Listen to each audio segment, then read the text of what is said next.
Jay Goldman is a New York Times bestselling author of The Decoded Company, Forbes Technology and HBR Advisory Council member, and co-founder and CEO of Sensei Labs.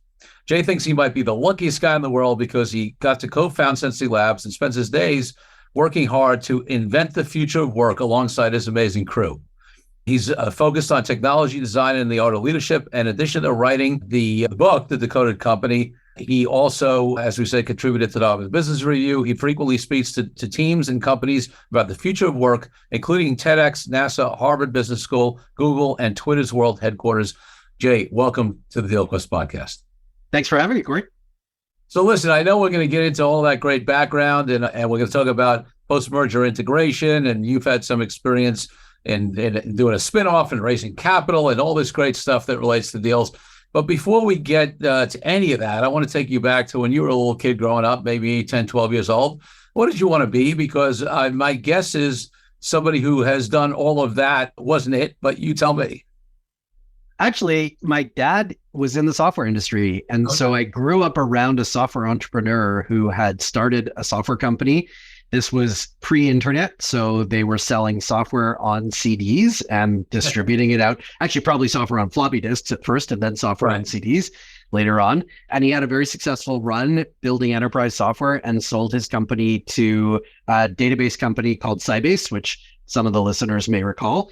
And so he had a very successful exit at the end of it. And it created a role model for me in wanting to pursue a similar path.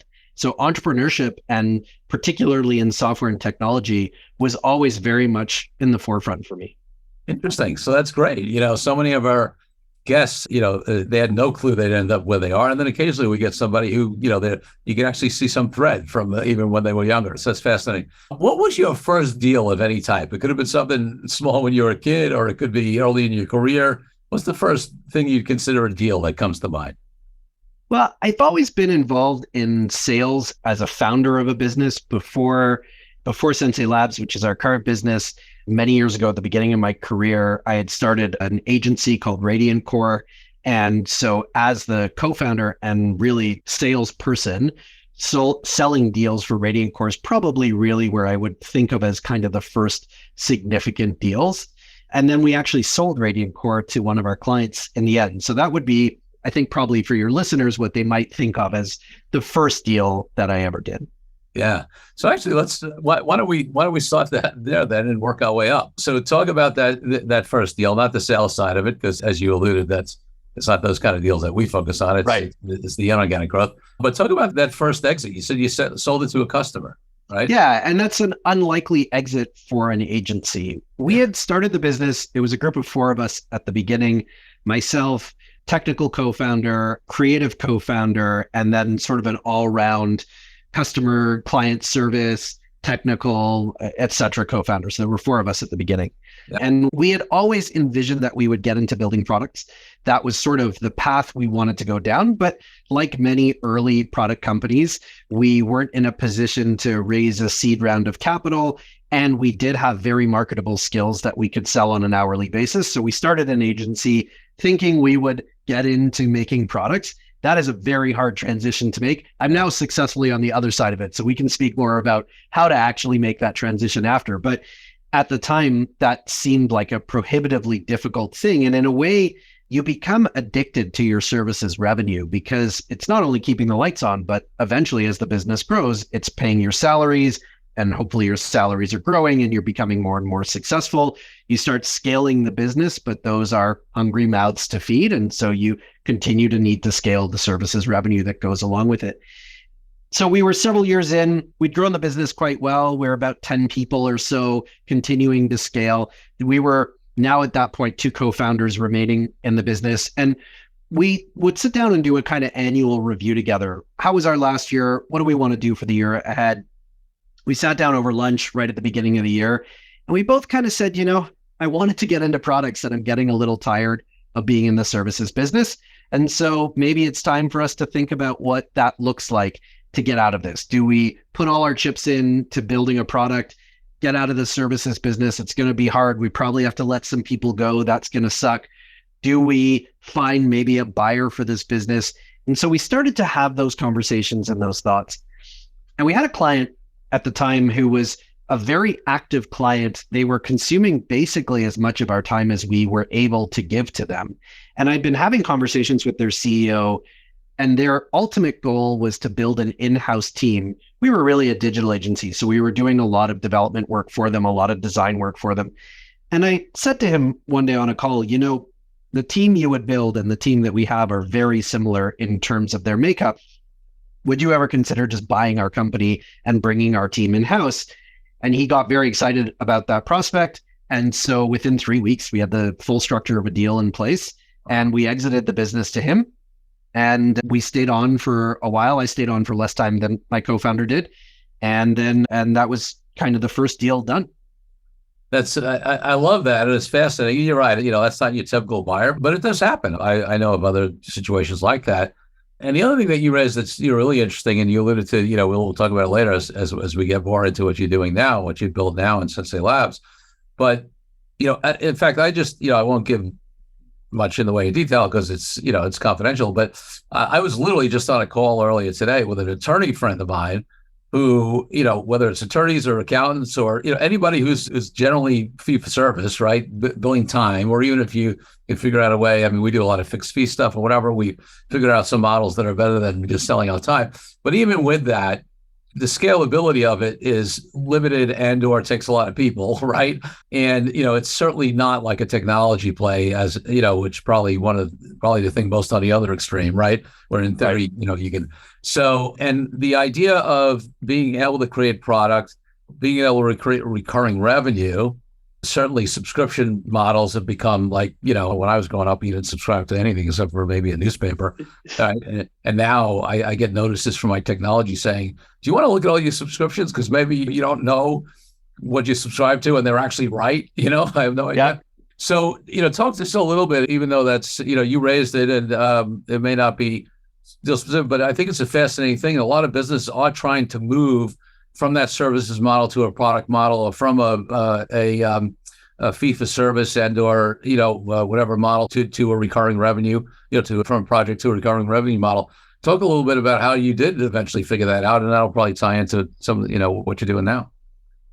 There's a whole gradient there from straight fee for service, hourly based, to fixed time fee, to a sort of blend where maybe you're selling some software or some product along with some service delivery, all the way out to pure subscription revenue from a software product. And you get all the way out to sort of the extreme on that in a no-touch model, typically credit card sign up, typically a product scaling business where the growth happens through the product growth, not through marketing growth. And so product-led growth businesses, as they're called. And all the way at that extreme, you never speak to your customers because your margin disappears as soon as you actually engage with anybody. So aside from maybe a bit of tech support, you're in a pure subscription-based model. So we're looking at a pretty broad gradient here. Yes. The challenge that most services businesses have in getting to the product side of that gradient, wherever they're going to fall on it, is you have to actually think about the business very differently. Scaling a services business, at least let's say scaling a profitable services business, means you sell more hours and you hire more people, and then you sell more hours and you hire more people. There's not a lot of magic to this. That's how those businesses scale. Right. To sell a product, you have to make an upfront investment into the business, because at the beginning, you don't have a product to sell. And that means you have no revenue coming in the door at the beginning. And so you have to think about this as an investment. It's rare to start a services business by going out and hiring 100 people and then finding some use for their time. So the investment mentality is very different when you're doing those two different types of businesses. Yes. In the startup world, we've all kind of come to know from the Silicon Valley model and then other models around the world, you might go out and raise some money at the beginning of that product business and say, we're going to maybe do a seed round or even a Series A round. If you're in the AI business right now, you're going to do a $100 million Series A round. That still makes no sense to me, but I guess you have to buy a lot of hardware. So, okay, you're going to go out and raise some money from investors. You can't raise money from investors to start a services business because that potential upside and outcome just isn't there on the other end of the business. You can exit a services business, but you won't exit it typically for the same type of multiple on revenue because people aren't on subscriptions. And the margin on delivery of those hours of services are not nearly as good as the margins on software. As you said, not nearly as scalable as a business. So you start off from a very different mentality as you think about how to grow the business. One is funded continuously, bootstrapped by the fact that you're selling hours. One is an upfront investment mentality. Those are very discordant from each other. Yes. To shift a business from we watch our margins and we think about how much we're charging and we're very careful about hourly rates and all of that, to we're going to make a big investment in building something and we're not going to have revenue coming in from it, requires a very significant thinking shift. And that's very difficult for most services businesses to do. Yes. The second thing is, as a result of that, you'll have all kinds of systems built inside of your business that are built around the idea that you charge by the hour for your work. Whether you're doing fixed fee or whether you're doing hourly, it still kind of nets out to the same thing in the end. So even if you think about something as basic as your charter of accounts and the setup of your accounting software, it is set up and all of your reporting is built out around this fee for service model. And when you start to think about reporting out on a software business, you have a very fundamentally different set of KPIs that you need to be able to track and report on, and often can't get there from the setup of your accounting system, even right down to that general ledger and your charter of accounts, aren't going to lend themselves to being able to report on the kinds of things you need to be able to report on.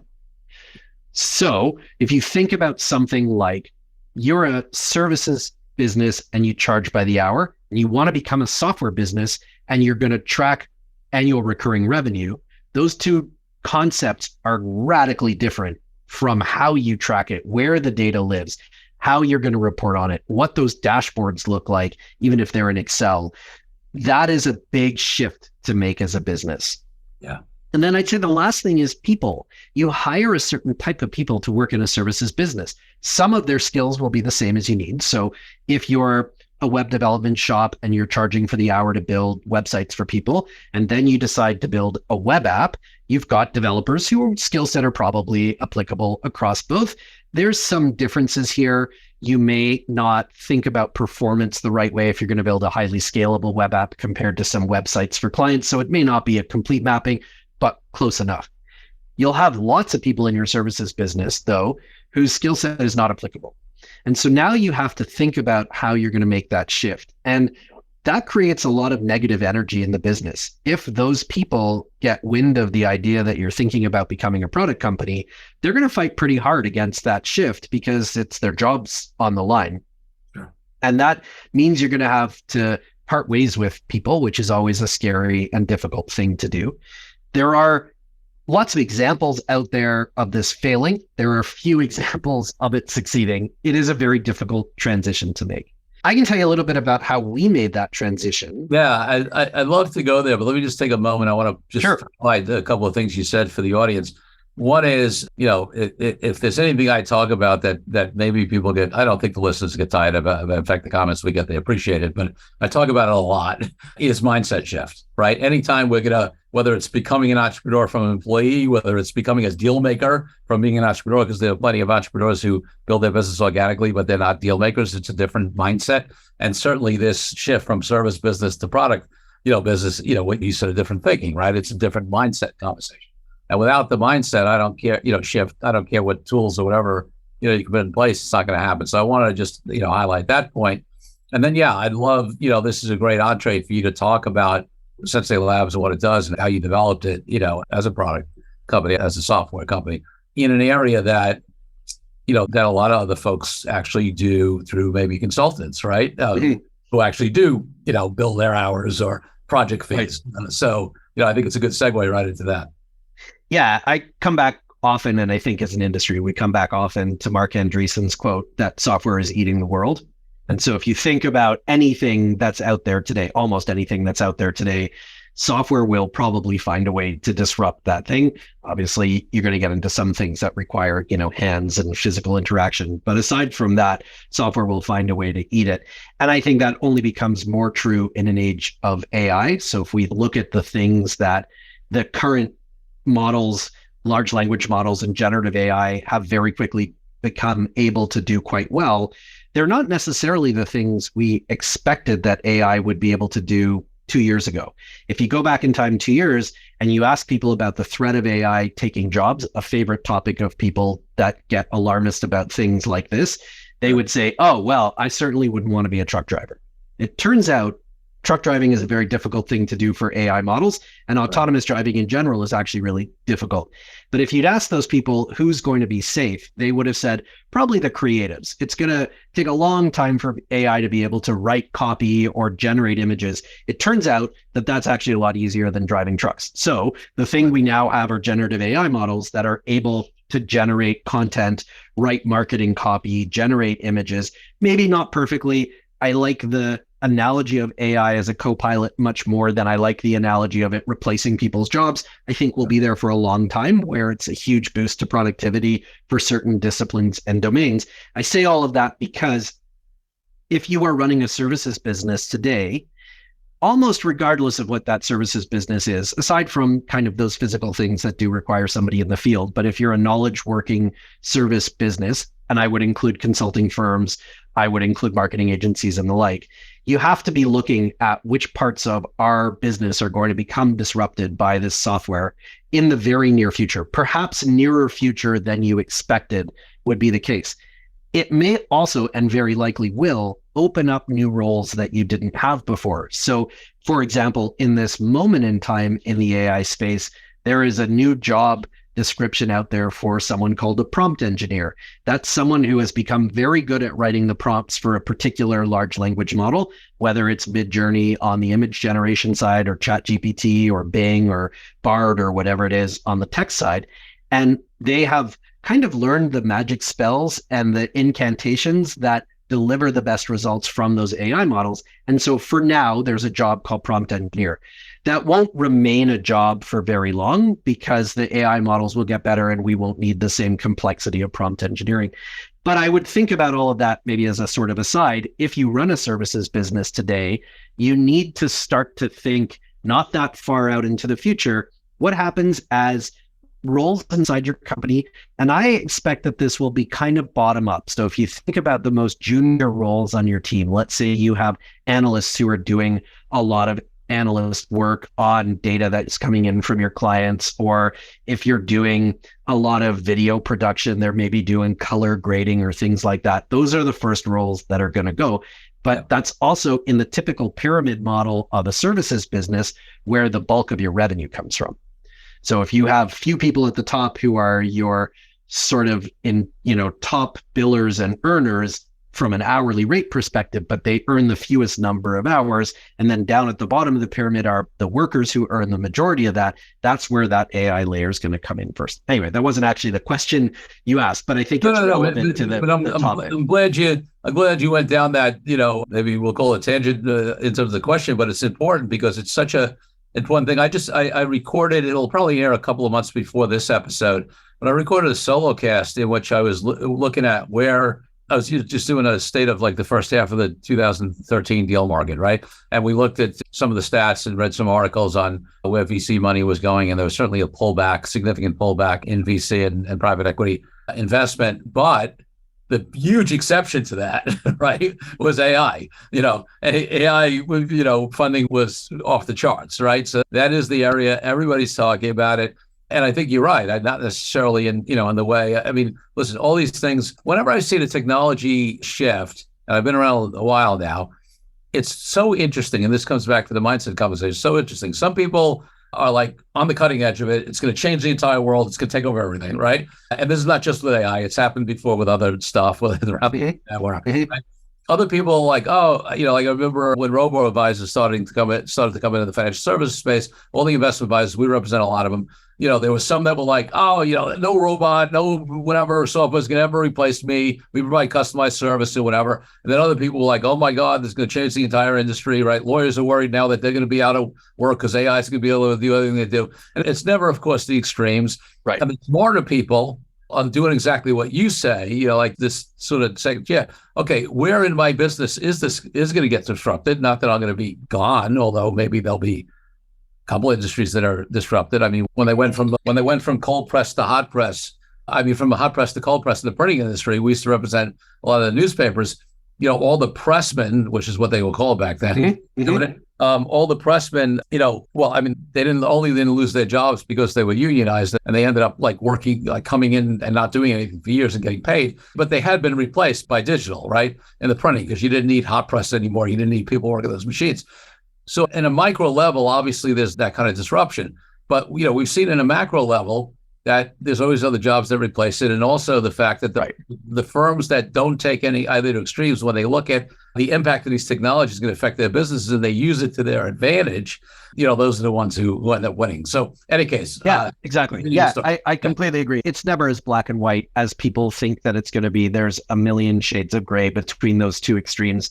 And you can go right back to what was the first real technology automation that came in? And I'm not talking about the wheel. You could go all the way back to there. But I mean, if you sort of go back to the Industrial Revolution and you look at the creation of steam engines, and then really the first mass automation was automated looms that took over the weaving industry.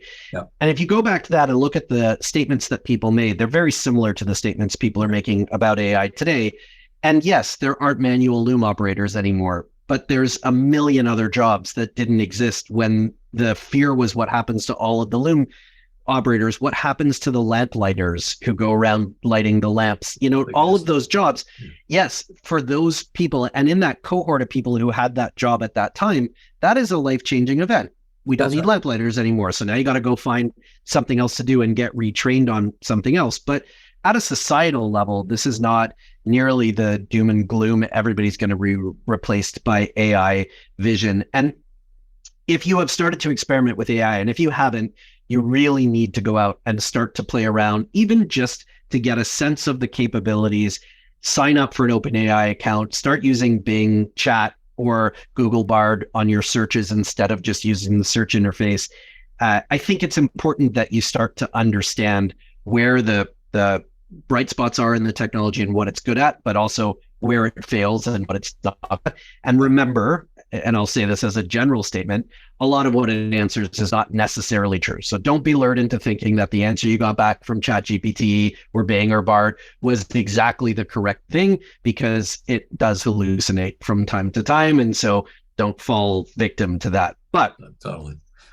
All that to say, let's get back to what. Let's get back to deals. To what you're doing now, and because I really want to, because we've set the stage for you creating a business that's a software product that handles some things that maybe more bodies did on a consulting basis, on a fee for service or basis. So what is it that exactly you do, and how does it relate to deals and specifically M&A? Okay, so what happened along the way? We were building. The parent company of Sensei Labs is called Click Health, Klick. Click is a life science commercialization partner, for lack of a better term, a marketing agency. They work in the life science space with primarily biopharma to bring life-saving therapies to market. And they help those companies right from the pre-commercial stage through commercialization and then on. Click was just recently named the number 2 health agency in the world at Cannes. So it's grown quite significantly, is about 1,500 or so people today, 10 offices around the world, a few hundred million in revenue. So Click is a sizable business today. I had the good fortune to join Click when it was only about 130 people. And my other 2 co-founders in Sensei Labs were actually already there when I joined Click. So they go back even further. Our president and co-founder, Benji, was employee number 8 or 9 at Click. And our CTO and co-founder, Darcy, has been in the Click family for about 17 or so years. So we're old timers in this kind of family, as it were. Yeah. So we joined and we're part of building Click into the business that it is today, which is a really meteoric growth story. Click has grown 30 to 40% year over year since it was founded, which, as you know, becomes harder and harder to do as you get to be a bigger business. Sure. And so we would get asked a lot, what's the magic behind that ability to grow? And I said one day to the 2 co-founders of Click, Liram Siegel and Aaron Goldstein, I think we should write a book about this, because what we do at Click and the way we run this business is very different than the way most businesses are run. And it would be easier to answer this question by pointing people to the book than to have to keep answering it over and over. And in the search for talent and the best possible people we could bring into this business, having a book out there, even if it doesn't sell well, but we can point people to it and they can learn about our culture, will be helpful from a recruiting perspective. So We decided to write a book. We brought on a fourth co-author, a very good friend of mine named Rahaf Harfouch. Rahaf was a researcher at the World Economic Forum at the time.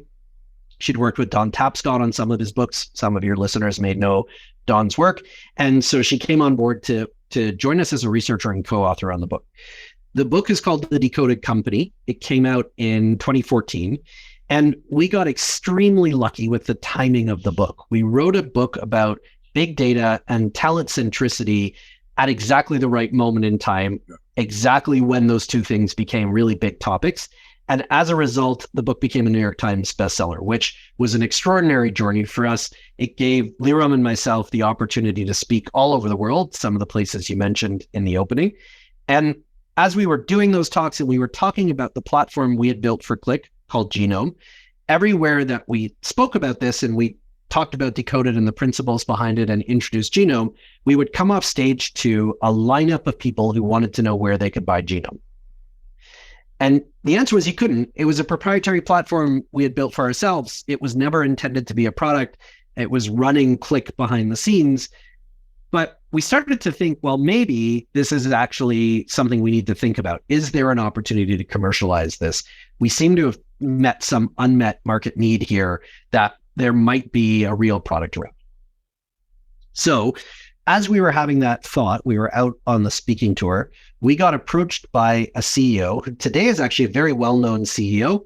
His name is Matt Ishbia. That name rings a bell for some of your listeners. It's because he recently bought the Phoenix Suns NBA team, so may have come across his name in the news.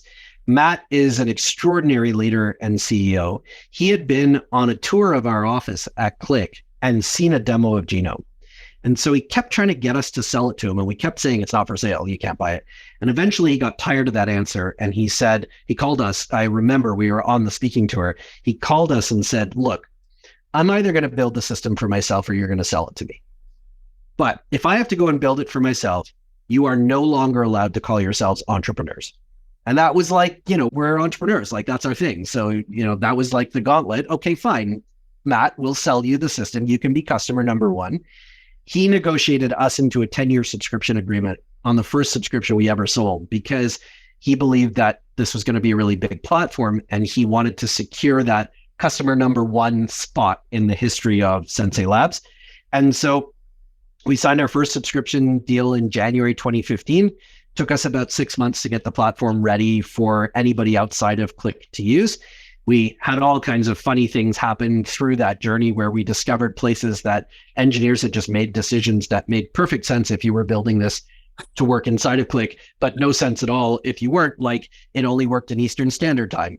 Or the chairman of Click at the time, Peter Cordy, who's the third co-founder, had to be the chairman or else the entire platform didn't run, things like that. And so we had to make some changes to adapt this into being a product that other companies could use. We launched with UWM in June 2015, and it was a great success for them. And they continue to use the platform today. I've actually renewed that initial subscription agreement out till 2030, so they continue to be a great customer of ours today.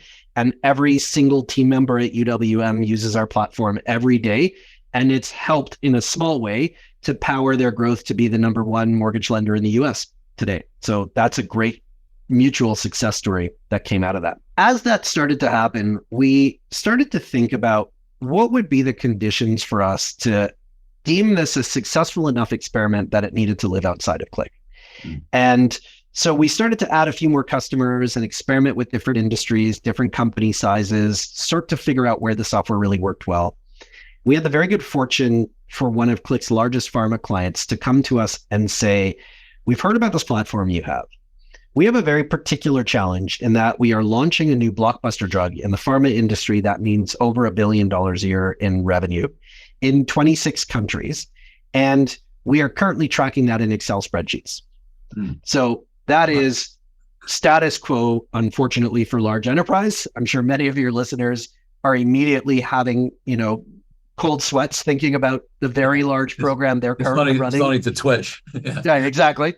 This was actually the craziest Excel spreadsheet I've ever seen. And I've seen some, lots of spreadsheets in my days, but this was things like change the background color of the cell to indicate the status of the task that you were working on, or copy icons out of one tab and paste them into a column in another tab to show which team is responsible for this task. It had tons of Visual Basic macros that broke every single time you tried to run them. So this was really a sort of Excel hell on steroids, if you want to think of it that way. Yeah. And so we looked at this and we said, yeah, sure, we can solve this for you. And they said, if you can, this is a kind of a blank check problem, because if you think about the scale of $1 billion a year in revenue, if you miss your launch date by a day, it's several $1 million in revenue. And so they didn't really care how much it was going to cost, which is a great problem to have. And I highly recommend that you go out and find one of those problems if you can. They are really the best kind. So we built them a new feature on top of the platform that we today call Conductor, and is really what we sell today in market. And Conductor was built to solve two problems, and they will sound very familiar for anyone listening who has run an integration management office, because although they were doing a product launch, it turns out when you're running a large complex program inside of enterprise, the set of challenges remains remarkably consistent regardless of what type of program you're running. So in their case, they had a large matrixed organization. They had 26 countries, which had country leads. Each country's team was made up of a cross-discipline group of teams. And then they had team leads across that region as well. And they had to be able to look at things by country or by team. So this creates a real reporting challenge if your data is not structured properly to be able to do that.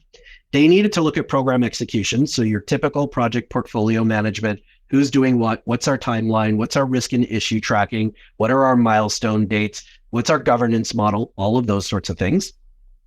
And they needed to do benefits and KPI tracking. And they wanted those two structures to be in parallel. So the same teams who were working on projects and have timelines and dates can also see the KPIs they're tracking from a synergy benefits realization perspective. So that's what we built in its very nascent form at the very beginning. And it became, as I said, what we call Conductor today. In doing that, we met some consultants from Kearney. They used to be called AT Kearney, but now called Kearney, one of the world's top management consulting firms. And they looked at what we built and said, this is actually what we've been looking for the last 2 years as a possible platform to bring to life all of our solution delivery across our lines of business for our clients. Are you interested in forming a partnership? And so we started a partnership together in 2016. We announced it officially in 2017, along with Conductor as a product. And we've been building together ever since. We've done well over 100 installs today across their client base, all Fortune 500 and 1,000 companies around the world, across 6 continents, who are doing a set of things, including quite a lot of post-merger integration and integration management offices, a very typical thing for a management consulting firm like Kearney to get hired for. Also including quite a lot of private equity, where we've been brought in on value creation plans, and value creation plans that typically will have some inorganic growth component to them, bolt-on acquisitions as part of a platform play. And so you're into now more of a serial acquisition model where you're going to run the same playbook on a repeated basis.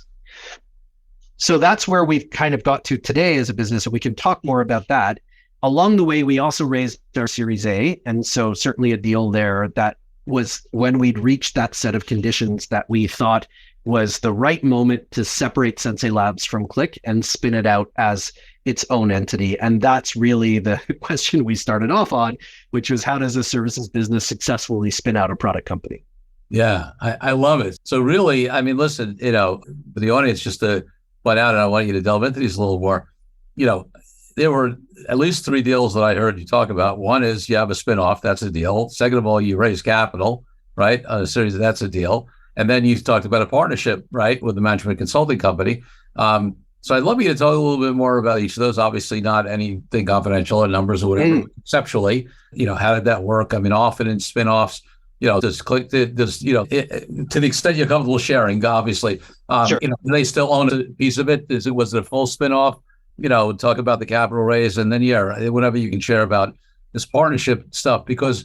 And on that last one of the things that I always try to bring on the show, there are a lot of shows out there that only talk about M&A or only talk about capital raising. We specifically talk about anything that's a deal, meaning for us, inorganic growth type deal, not sales, right? Right. So we talk about business partnerships, joint ventures, strategic alliances, licensing deals, all these other ways. And I think sometimes those kind of business deals are underrepresented because you hear so much about capital raising and M&A, right? And those are deals that could really, really make a difference. So whatever you want to tell us, it's interesting about all three of those, but I definitely want to hear whatever you can share on that last one, because it's one that, I often ask people, if they're trying to get into a new market or they're trying to get into an industry or particular whatever, have you thought about who already has access? So it could be a channel partner, it could be a business partner, or you do a joint venture, strategic, some sort of business partnership, however it's structured, to be able to accelerate that. And so many times, again, going back to mindset, they haven't, right? They're trying to do it organically. They're trying to break into a new geography or a new industry or, whatever. And they're banging their heads against the wall because their organic sales efforts aren't working. But obviously you significantly accelerated your market penetration through this relationship. So any case, let's start with the capital raise and the spin out, because they're very much linked together. Our condition for spinning the business out, and it's not an inexpensive thing to do properly. So we didn't want to do it unless we were sure we were going to raise capital, and we needed to do it in order to raise capital. So the two are very tightly linked together. The challenge with doing this, and I would encourage anyone listening who's considering doing the same thing to take some of those steps as early as possible, because there are fairly significant tax implications to taking those steps later, particularly around IP transfer.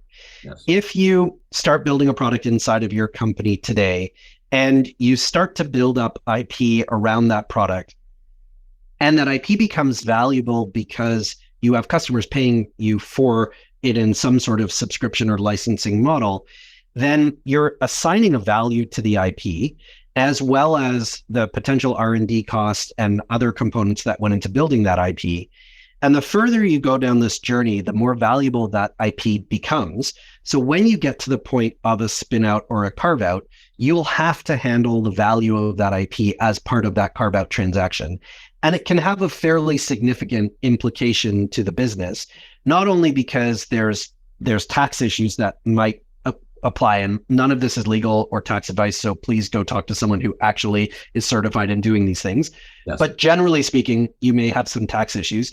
You may also inadvertently create an environment in which you want to take some of your team members from the parent company, put them into the spin out, incentivize them with a stock option plan and ownership, which also is one of those things that's quite different between technology companies and services businesses. Yep. Rarely in services businesses is there a concept of an employee stock option plan and ownership.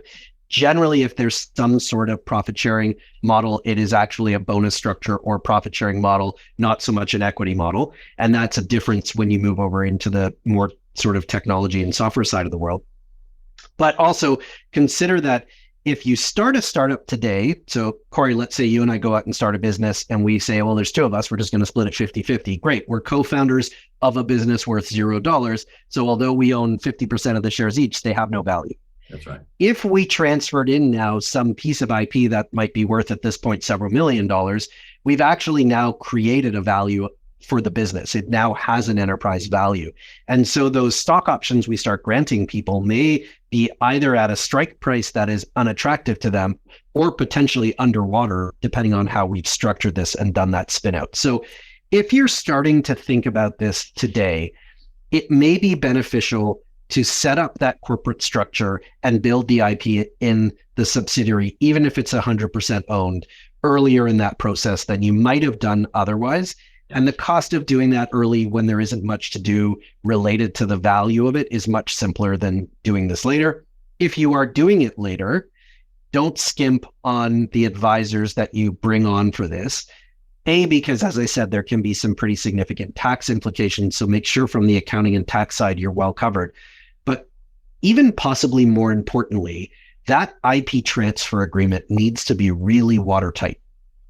If you're going to go out and raise money as a startup that has spun out and your core IP as a business came from a parent company, you need to make sure that that IP transfer is very clean, that there's no shades of gray around that, because any investors coming in are putting their money into a business built on that IP, and they're going to go through their due diligence cycle on that deal. They're not going to put money in if there's any shades of gray.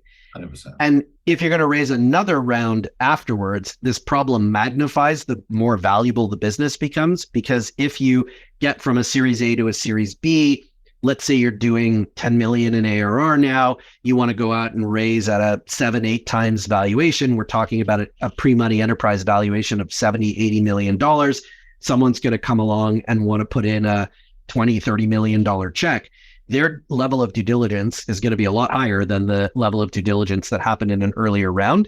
And if they get to that point and say, oh, but it's really unclear who actually owns this IP, they're not going to put money into your business. So make sure that you're really, really tight on that if you're doing that at an early stage. One of the things we discovered in going out to raise money from a business that was about to be a carve out is it creates a really strange situation where we became labeled very much as what the industry calls a tweener. We were in between a seed and Series A round. And the problem was that we had built up a good amount of revenue, but we weren't a separate company and didn't have any of the processes and systems in place that you would expect a software company to have. And this is part of the carve out from services to software.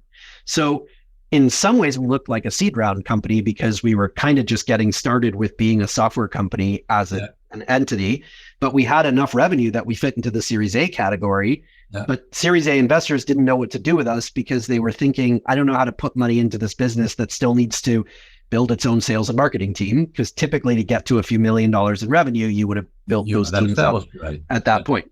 Yeah. So that was one challenge in raising the round. The second challenge was a lot of investors don't like carve-outs. And if they hear that you're a carve-out, and they obviously will early in the conversation, it's part of the pitch, they will actually just check out of the process. The best way to think about investors in any fundraise is that they are pattern matching machines. They look for a certain set of things to be true. And as those things are true, you move through their process. And as soon as there's a thing that's not true, if they're not emotionally bought into that deal at that point, it's like the assembly line in a factory where you hit the reject point as soon as one of those things isn't true, and you just get pinged off the line. Right. So you can go into fundraising and think, I'm going to do this radically differently than everybody, and I'm not going to play the game that investors are going to play, and I'm going to present the business through a different lens, and you're just not going to raise money because that's not how they operate. If you look for that pattern and you say, how do I present my business so we check as many of those check boxes in that pattern as possible, you'll move further into the process.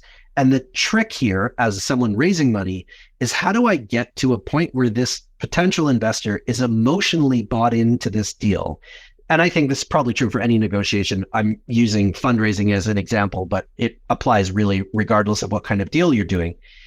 If you've got the other party emotionally bought in, they believe in the team, they believe in the product, they believe in the opportunity, then they will ignore some of the patterns that you don't match. And if they're not bought in, then one of those patterns being off will get you rejected much earlier. Yeah. So the thing about carve-outs is a lot of investors look at this and think, that's a lot of headache, and I don't want that headache. So what they're thinking there, and the red flags for them are, I'm going to have a potentially majority shareholder who created value, but is not creating value going forward, typically, right? I'm generalizing here. Yes. So they're going to take up a ton of space on the cap table, but they're not necessarily the ones driving the value as the business continues to grow. That's one concern. The second concern is they may exert all kinds of weird control influence as a result of that position, even if they're not the majority shareholder. And so what happens if we're going really well down the road, and then one day the parent company recalls the leadership team from the subsidiary and says, sorry, we need them back for something else, and I've lost my leadership team. So those are the kinds of things they're worried about from a control perspective. Yeah. And then they're likely to be worried about whether there's enough equity in the business for the management team to take this through to the next level. That's because the hard work here won't be done by the parent company. It will be done by that management team who's come in. So are they going to be looking at that potential upside with enough upside that the hard work of building this from carve out to that next stage is going to be there? And so a lot of investors will look at this and just say, you know what, this doesn't match the pattern. I'm not interested in this deal. And they'll just pass when they hear carve out. I think, having been now on the other side of carve out, that they're wrong to look at it that way. And that really they want to be looking at this from the perspective of there's a huge number of tailwinds that can come out of being a carve out compared to the headwinds that exist in creating a company from the ground up. Yes. Not least of which is we as an executive team came out of having worked together for nearly a decade by the time we carved this business out. We knew each other well, tons of trust in that business. We had a very loyal set of team members who'd been working on it as a division of Click or a group within Click. So there's a lot of value in not starting that team from scratch and going out and hiring people.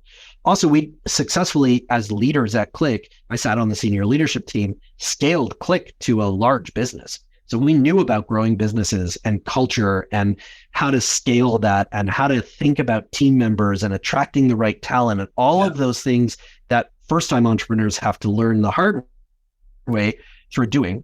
So I think there's a lot of great tailwinds there. And if I were in a position to be a Series A technology investor, I think I might make a practice of going to look for carve-outs because you can get a lot of advantage as a result of that.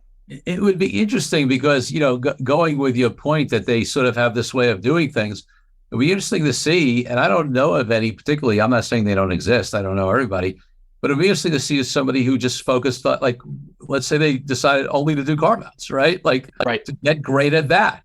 Because listen, there are, you pointed out some of the advantages, some of the disadvantages. I know I've seen situations where investors question whether, because, they're so used to investing in entrepreneurs and they look at entrepreneurs and big company management as different people. Now, you guys, I think, were able to get by that because you actually helped build Click, right, in the first place, right? So you were part of the entrepreneurial team that helped build, Click.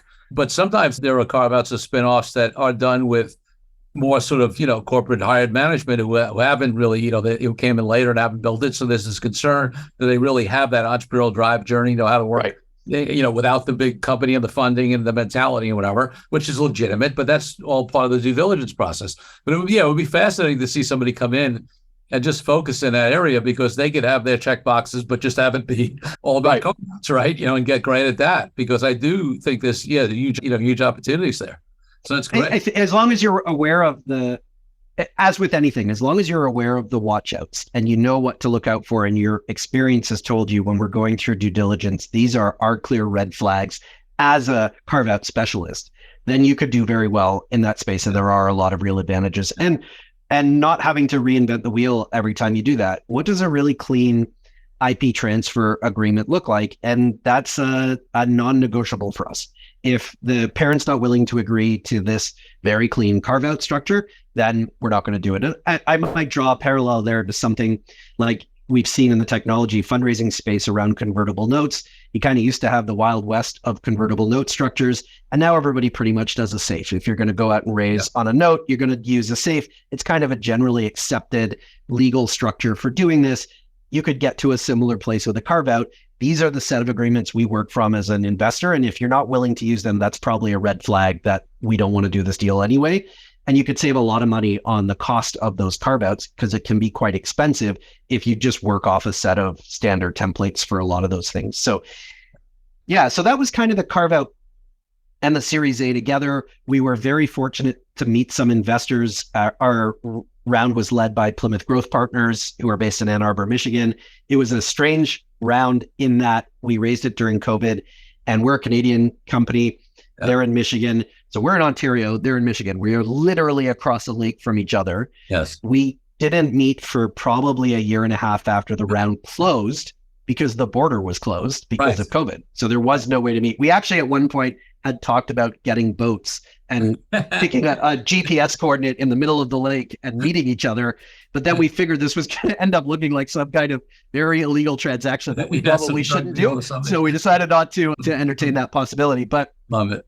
But yeah, and fundraising has changed a lot because of COVID. There was very much a sort of look in the whites of each other's eyes kind of mentality to this. If we can't sit across a table from each other, then we're never going to invest in your business. And what that meant as the startup side of this, not the investor side, is that dog and pony show was very real. If you wanted to raise money from a firm, you pretty much had to go and visit them, and you probably had to go several times, and you had to meet with the partner, and then eventually you're going to do your pitch for the investment committee, and then hopefully get it. And so that's a very expensive and time-consuming thing. It is a very different reality to raise money now, because you can just get on a bunch of Zoom calls or Teams calls, and you can do all of those pitches without ever leaving your office. You can do a full day of pitches to different funds. You used to have to structure this by city. We're going to go to Boston and we're going to meet with a bunch of Boston funds. And then we're going to go to New York and meet with a bunch of New York funds. And now you can just do a packed day full of doing pitches. So it's much more efficient from a fundraising perspective. But anyway, our round was led by Plymouth Growth. I am very happy to say that 2 years into running this business, we still love them, which I think is very rare in the Series A world. For a CEO to say, we've had great experience working with them. They have been amazing board members. They have helped shape the business in a very positive way, but they're hands-off when they don't need to be hands-on. Yep. Same experience with our parent company, who have also been amazing. Liram sits on our board. He's been an excellent board member. The parent company has been nothing but supportive to everything that we need to do as a business. And so that part has just been a great experience. And it's set a very high bar for us on what we would look at exactly for our next round, and who we'd be willing to accept as investors in a Series B. No, it's interesting, and I'm not saying we've seen plenty of them that don't work out, but I do think that it's a little of it. Like, I know more folks who've been happy with their investment partners at various rounds than the uninitiated at least would think, because the press, the things you hear about are the ones that go bad, right? It's the ones that are working, you don't really hear, a lot about. So listen, I'd love to go even further down that road. We're going long already, but we are. It's just because it's so much great content, and that's okay. But we did promise the listeners to hit a little bit on this partnership with the management consulting firm, and then we'll close out with my last couple of questions. But I definitely want to, it's important enough that I want you to at least spend a few minutes on that.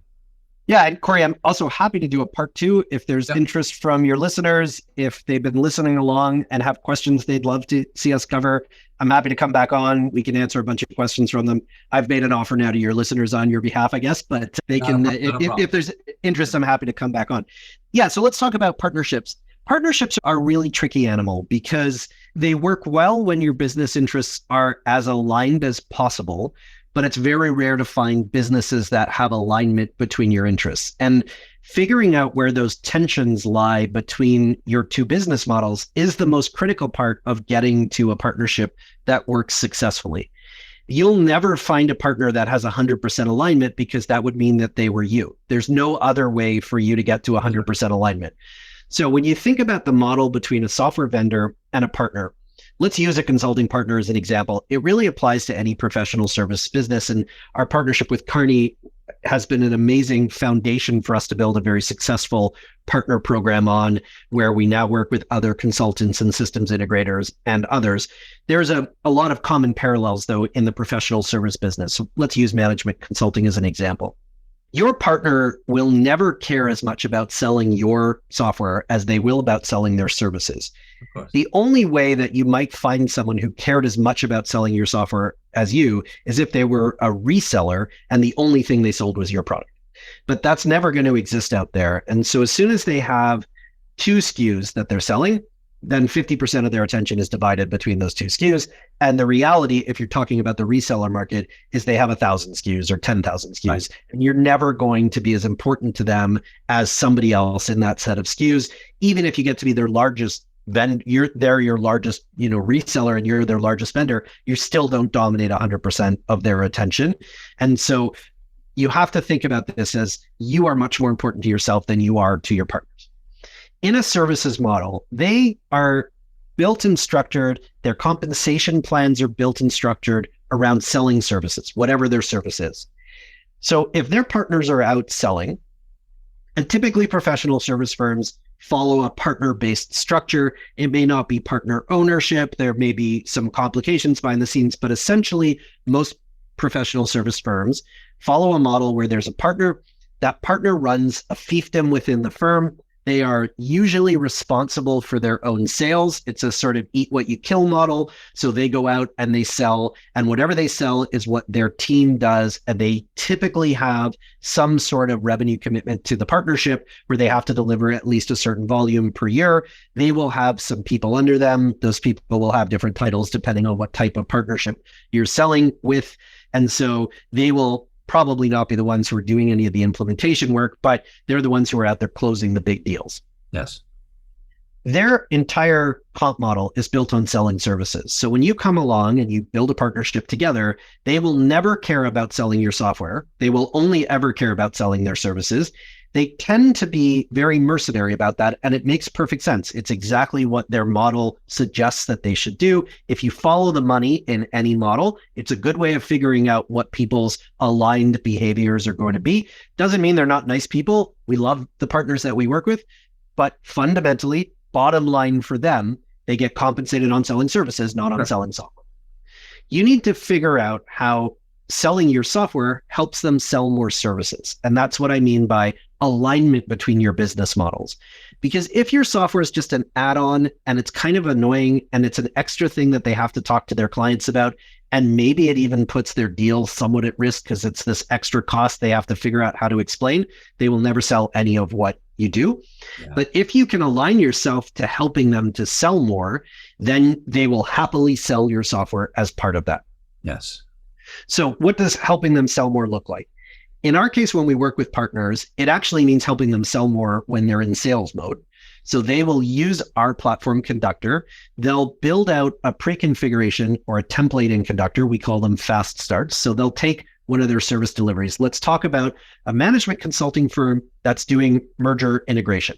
They'll build out a fast start around what does an integration management office typically look like, the structure of the work streams and projects and tasks they need to do, the KPIs they need to track, the dashboards and reporting they're going to want to represent that on, maybe even some workflows. We have a no-code workflow tool. They'll structure all of that as a fast start. Think of that as their IP in our platform. They always own that. It's owned by our partners completely. And they'll go out and use that in sales pitches. Our partners find that when they pitch their services with Conductor as part of the offering versus the times when they don't, they typically close about 20% more business with Conductor. That's a huge difference to a consulting firm. And what they find is it is often in the places where they weren't the incumbent. So when they're going head to head with another firm, that's where they'll close more business with Conductor. I think having spent a lot of time looking at this and talking to our partners and understanding why, it's a confidence factor. When they go in and they aren't the incumbent is most likely going to win that next piece of business. Sure. It's a sort of better the devil you know kind of piece to that. We've worked with them before. We know where, they're good, where they're bad, but at least we know, and okay, we're just going to go with them again. When you're head-to-head on a services business, typically your pricing's not that different than your competitors. Your set of services aren't that different than your competitors. You've got a slide in your deck that explains how you're going to deliver this. Your competitor has a different slide. It's the same thing in the end. So incumbent typically wins. If you go in with something that really differentiates you, that gives your prospect the confidence to make that decision to not go with the incumbent, because they look at this and say, okay, you've clearly done this before. You've got a structure to how you run this. We're going to be able to hold you accountable through this platform. Yeah, let's take a risk here and go with someone we haven't worked with before. Really? The other way you can help win more business for them is what happens in the engagement and after the engagement. So as a services business, and this is really important if you come from the software world, because you won't necessarily understand this part of the services business. We have an advantage in that I came from the software world, went into the services business, and then went back to software. So I understand both sides of this. If you're from the software world, what you may not understand is you're always selling your next engagement. So you might sell in $1 million worth of consulting or $10 million worth of consulting on this integration management, but it has an expiry date on that. And you've now got to go out and hustle for that next few $1 million worth of consulting or hundreds of thousands worth of consulting, because when this engagement's done, your team starves if there isn't another thing for you to do. So helping you win more business up front is great, but helping you win more business downstream in that client relationship is even better, because that's where you effectively get into a subscription model. If you can keep that client coming back and they keep recognizing the value that you're providing, then you will more easily sell them more work than you would a new client that you have to go out and chase and pursue. Yeah. So selling more business to existing clients is always less expensive as a services business than it is to sell new business to new clients. If you're in the software side of this, you can think of that as NRR versus ARR. It's always easier to keep the NRR going and keep those renewals and upsells than it is to close the new logos on the other side. Yeah, no question. So it can be both sides of that piece. And that's when you get to real alignment. If you can help them to grow their business, then they will look at you as a magic superpower, not as an extra tax and cost that they have to figure out how to justify. Love that. That's such a brilliant tip. And, people in other industries can really apply that. And I always talk about, hey, you got to always figure out where you're adding value to them. And your point is more so it's not like they may see that at the higher level, but you got the people who are actually, the ones who are out in the field selling your product. What's the benefit to them? Not necessarily the CEO who decided, oh, this could be another revenue source for us, but the people look at it as it's a great example. So listen, I'd love to delve into so much more with you, but we are over time here and we're on perfect time is what I'll say, because everything you've done has been so valuable. I'm sure the audience, this is one of these, interviews that is just packed with the takeaways and things that people can apply. So, but we will wrap it up here for now. So my second to last question is just, people want to find out more information about you and your company and books or anything else you want to promote, where should they go? Yeah, you can find the company at senseilabs.com, SENSEILABS.com. You can also find us on whatever social network you look for. We're particularly active on LinkedIn, so you can find us there. We do a regular webinar series for people who are interested in the topic of orchestration. It's what Conductor does for Transformation Management Office or Integration Management Office. You can find more information about those webinars on our website as well. I am Jay Goldman on pretty much every social network out there, JayGoldman. So you can find me and we can continue the conversation there, or convince Corey to have me back on and we'll answer all the questions we didn't get to in part one. There we go. I love that. My final question on the podcast, Jay, is always about my highest value in life, which is freedom. And for me, that means everything from freedom from oppression for all people in the world to why I've been an entrepreneur for 35 years and haven't had a boss and never want one. What does freedom mean to you, and how does it impact your life and business? That's a good question. Freedom underlies so much of the society that we live in. I am very happy to call Canada home. I think it's one of the best countries in the world. I wasn't actually born here, though.